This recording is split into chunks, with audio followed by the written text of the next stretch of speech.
Damos la bienvenida al abogado Mauricio Alarcón, director de la Fundación Ciudadanía y Desarrollo. Nos encontramos a solamente 2 semanas de las elecciones ecuatorianas. El presidente acaba de retornar del exterior realizando una serie de contactos, pero con un ojo puesto en el país, enfrentando graves dificultades. Quisiéramos analizar el actual momento político del país. Abogado Alarcón, bienvenido. Gustavo, buenas noches, un abrazo para ti y para nuestra audiencia de Antena Uno. Pues ya has visto lo convulsionada que ha estado la semana que concluyó y el panorama que se presenta para esta nueva semana, no solo en el ámbito electoral, donde incluso hemos tenido que lamentar el asesinato de un candidato en la provincia de Santa Elena, sino también ver cómo ya las encuestas empiezan a dar su guerra en los últimos días en los que podrán ser públicas, ¿no? Parte de todo el escenario que se va definiendo, como bien has dicho, en una cuenta regresiva hacia el 5 de febrero. ¿Cómo estuvo el presidente a su retorno de este viaje? Hizo declaraciones el día de ayer refiriéndose a los temas más delicados. Recordemos que hay un proceso en marcha en el que ya incluso ha intervenido la Fiscalía General del Estado a propósito de la denuncia de un supuesto caso de corrupción. No podríamos hablar de un acto aislado, sino incluso se ha dicho de una red que funcionaría en las empresas públicas y que pues esperemos no termine como tantos otros casos en la impunidad. Lo que hace 2 semanas exactamente era para el gobierno nacional información no verificada, denuncias infundadas e incluso errores de los medios de comunicación hoy terminan siendo, en boca del propio presidente de la República, actos de corrupción en teoría aislados que no involucran propiamente al gobierno nacional y que pues esperemos, insisto, no queden en la impunidad como tantos otros, ¿no? La posta puesta en el ojo de la tormenta, pero no podemos olvidar que Fernando Villavicencio, cercano al gobierno, ha hecho similares declaraciones e investigaciones sobre los mismos temas, así como Cristian Zurita. El presidente de la República ha puesto a la posta al lado de Diego Sánchez, Santiago Cuesta Caput y José Serrano. Analicémoslo como estrategia de defensa del presidente. O estrategia de matar al mensajero de un mensaje que ya ha sido aceptado precisamente en la entrevista por el propio presidente de la República. Sin embargo, aún hay muchas dudas, Gustavo, y creo que no hay que enfocar en este momento los misiles como se pretende al medio de comunicación, que sigue haciendo además filtraciones de documentación, de audios, que permiten ver que el tema es bastante más grave de lo que se cree. Precisamente hace horas, en la mañana, hemos escuchado un nuevo audio en el que ya incluso está la voz del cuñado del presidente, Danilo Carrera, haciendo mención ya no únicamente a contratos o a cuestión de empresas públicas, sino en boca del propio señor Cherres de la designación de un ministro de Estado. Y estos asuntos tienen que tratarse con la seriedad del caso. Creo que desde todos los actores y todos los sectores, sin excepción. No podemos, insisto, matar al mensajero, ahora decir que todo va en función de una guerra de mafias y que las mafias están utilizando a un medio de comunicación, cuando de por medio están recursos públicos que nos pertenecen a los ecuatorianos y que deberían destinarse efectivamente para obras públicas o servicios públicos en beneficio de todos. ¿Qué ha pasado mientras tanto con la Secretaría Anticorrupción, a la cual el presidente Lazo le hizo un primer encargo de investigación? Se suponía tendríamos una rueda de prensa el día de hoy para conocer alguna información sobre la investigación ordenada por el presidente de la República, pero esta rueda de prensa fue cancelada sorpresivamente la noche de ayer. Creo que lo que ha quedado demostrado, Gustavo, es que al igual que en el gobierno de Rafael Correa y en el gobierno de Lenín Moreno, estas secretarías son inútiles, no sirven para un objetivo de integridad, de transparencia o de lucha efectiva contra la corrupción. Mira lo ridículo que resulta el presidente de la República ordenando a sus empleados que investiguen un caso que involucra a su cuñado. Estas secretarías no cuentan con el elemento fundamental para hacer un trabajo responsable, que es el de la independencia. Así es que, una vez más, un gobierno más, un presidente más, vuelve a caer en ese discurso demagógico de que todo está perfecto, de que aquí no pasa nada, de que soy impoluto y mi gobierno es perfecto. Y también echa mano de esas frases cliché que no nos dicen mayor cosa, el caiga quien caiga o el hasta las últimas consecuencias, cuando lo que queremos los ecuatorianos es ver una justicia que actúe y que no deje a la corrupción impune. Mientras esto se va develando, hay cosas graves, muy graves que siguen sucediendo en el país, como el asesinato de un candidato en la provincia de Santa Elena. Esto ha llevado a empañar más aún la imagen de Ecuador. Ayer, uno de los más importantes diarios del mundo y particularmente de habla hispana, Diario El País, hablaba de 12 atentados contra políticos que marcan las elecciones más violentas en la historia del país. Y se lo había anticipado, Gustavo, que no tendríamos un proceso electoral ordinario, que precisamente el vínculo que existe entre partidos y movimientos políticos y la narcopolítica iba a traer consecuencias.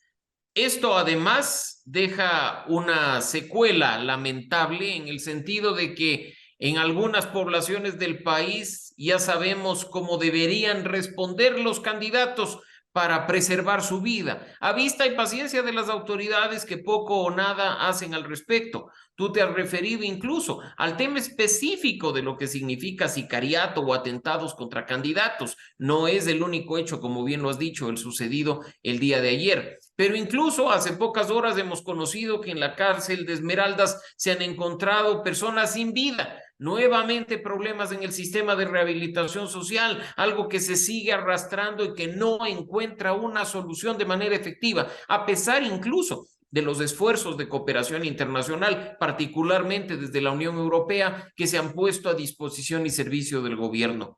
Esta situación sigue siendo una bomba de tiempo que tarde o temprano va a estallar y que no solo va a terminar afectando al gobierno nacional, sino que de manera directa va a terminar perjudicando al país entero. Creo ¿Qué que lo decir, óptimo. Mauricio, de la función electoral, en donde al tiempo de señalar que todo va normal en el calendario electoral, hay un lavado de manos con respecto a esta violencia que va costando vidas ya a varios candidatos o a sus asesores, y declaraciones también en el sentido de que el Consejo Nacional Electoral es incapaz de realizar controles efectivos del gasto electoral y menos aún actuar sobre denuncias en cuanto a financiamiento ilícito de campañas.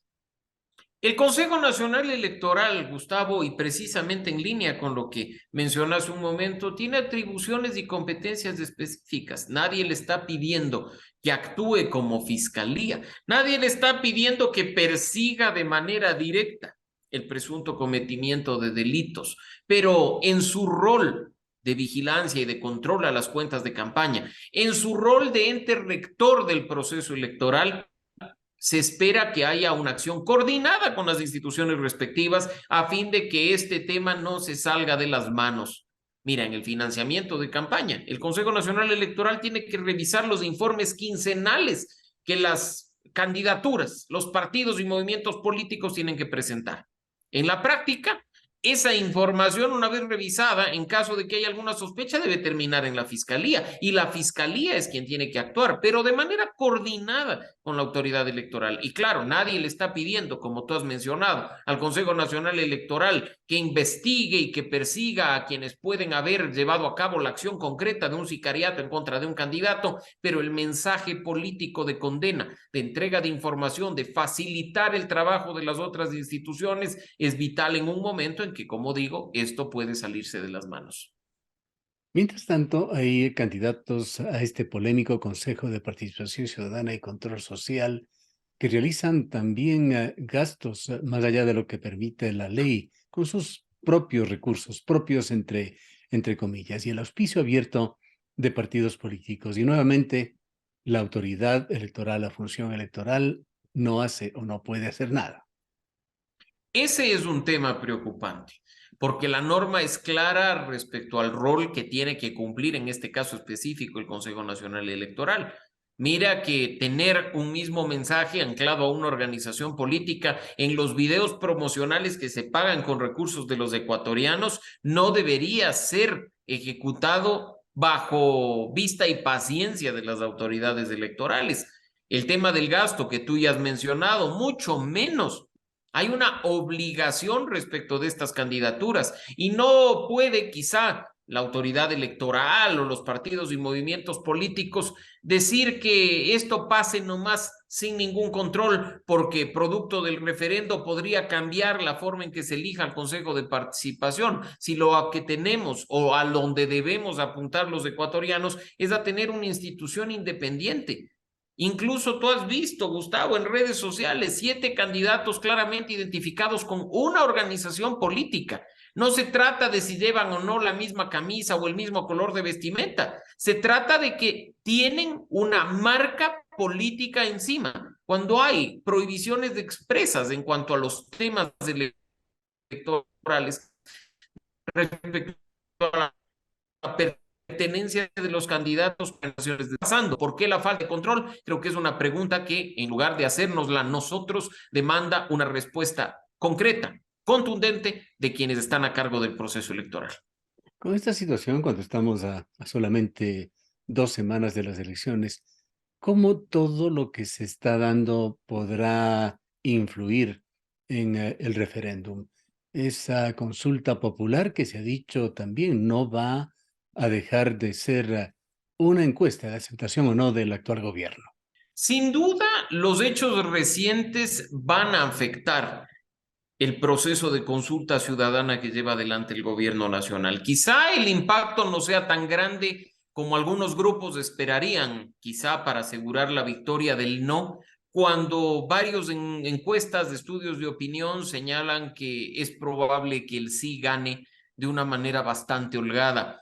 Sin embargo, más allá del resultado de una consulta, creo que la ciudadanía cada vez toma más conciencia, Gustavo, de que los efectos de la aprobación de las 8 preguntas no serán inmediatos, que incluso el gobierno nacional empieza a preocuparse respecto de lo que será la implementación de las reformas a través de cambios legales de la mano de la Asamblea Nacional y que esto puede convertirse en un boomerang contra el gobierno, que ha generado altísimas expectativas en varios sectores del país a propósito de los temas abordados en este referendo y que difícilmente van a traer soluciones efectivas e inmediatas para los problemas que enfrentamos día a día los ciudadanos. Temas finales, abogado Alarcón, tocados también por el presidente de la República en la entrevista de este domingo, los supuestos éxitos en comercio exterior, marco en el cual el presidente ha señalado con México, lamentablemente, qué podemos hacer ante las decisiones tomadas por el presidente mexicano y señalando que eso no era sino una puerta para los países de Oriente, China, Corea, y que aparentemente no pasa nada, pero el tratado con México no va y posiblemente tampoco con la Alianza del Pacífico. Y por otra parte, los éxitos supuestos en la economía, el presidente ha dicho, como no pueden atacarnos por allí, lo hacen por el lado político.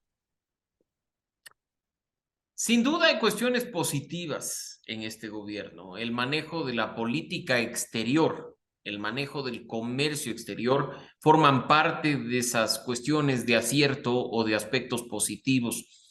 Sin embargo, nuevamente, el generar tan altas expectativas o hablar de compromisos de manera formal y puntual como el ingreso de Ecuador a la Alianza del Pacífico, cuando no se concretan pueden traer consecuencias.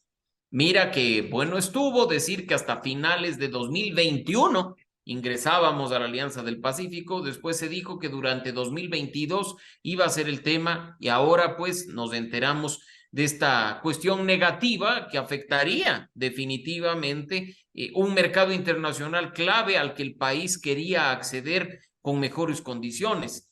Claro, se ha anunciado el acuerdo de libre comercio con China, otros acuerdos con Costa Rica y con otros países que además no nos olvidemos, Gustavo, pasan por la Asamblea Nacional y que cuidado en esa crisis de gobernabilidad que se ha venido arrastrando, pues simplemente terminan quedando en el limbo u obtienen un resultado negativo. Y si tú quieres que hablemos de lo que implica la economía, yo creo que es iluso por parte del presidente pensar que no se puede atacar el aspecto económico del gobierno, porque ataques ha recibido de manera permanente en la Asamblea Nacional y por parte de algunos sectores sociales, precisamente porque la gente no come macroeconomía. Nos dicen que las cifras macroeconómicas y la estabilidad fiscal están perfectas, pero mientras eso no se sienta en el día a día del ciudadano común, que mejore su capacidad de conseguir empleo o se estabilice económicamente, no serán sino simplemente palabras en las que habrá que confiar pensando en que el país algún día mejorará. Para finalizar, ¿qué deriva, qué desenlaces se pueden esperar con respecto a este caso ya denominado encuentro por la Fiscalía? No nos queda más, Gustavo, que esperar que las instituciones actúen y que finalmente una denuncia de corrupción no quede en la impunidad, que sepamos si efectivamente hubo o no corrupción, quién efectivamente estaba involucrado y si en alguna medida hay o no una estructura de corrupción, en este caso en las empresas públicas dentro del gobierno nacional. Que las instituciones actúen es lo menos que esperamos desde el sector ciudadano que trabaja en temas de integridad y transparencia, yo diría desde la ciudadanía en general. Ojalá no se encarguen las autoridades de entorpecer el trabajo de la justicia, como ya ha sucedido, que incluso han permitido que quienes están o estarían involucrados en este caso ya ni siquiera se encuentren en el país. Y pues ojalá, insisto, se trabaje de manera efectiva a favor de la integridad y de la transparencia para que nunca más dinero que debería regresar a nosotros en bienes públicos o en servicios públicos termine engrosando la billetera de alguna persona enquistada en estructuras corruptas. Gracias, abogado Alarcón, por habernos acompañado. Siempre un gusto, Gustavo, a la orden. El abogado Mauricio Alarcón es director de la Fundación Ciudadanía y Desarrollo.